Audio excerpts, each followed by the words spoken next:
جاني أحد الشباب قال لي مولانا أنا عندي ذنب صار لي 5-6 سنوات ما أقدر أتخلص منه، ما أقدر.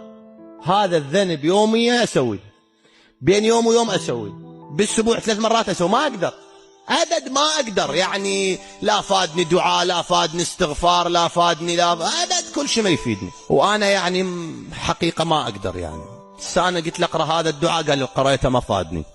زين جاهد نفسك، قال لي جاهدته وما فادني. زين قوي إرادتك، قال لي ما يفيد. جبته منه رجعته، أنا هم أيست بس ايش أقول له هذا بعد؟ قلت له عيني أنا عندي جواب، بس تكون هذا العمل تسويه بصدق. قال لي والله أسوي أي شيء تقول لي أسوي.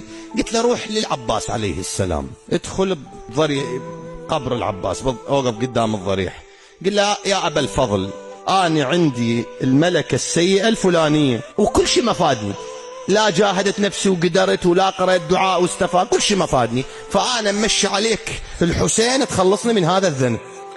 بعد أسبوعين أكثر أقل اتصل علي نفس الرقم، أنا هم ما أتذكره نفس الرقم، جاوبي السلام عليكم. عليكم السلام. قال لي أنا قبل لا أسولف لك عندي سؤال.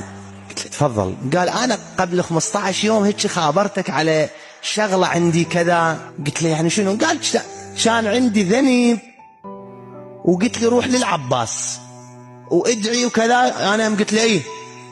قال ما تتذكر شنو الذنب؟ قلت له شنو ما ذكرت؟ قال لي شيخنا أنا طبيت بصدق للعباس عليه السلام، قلت له يا أبا الفضل خلصني من هذا الذنب. هسه من طلعت ما تبت من الذنب، نسيته.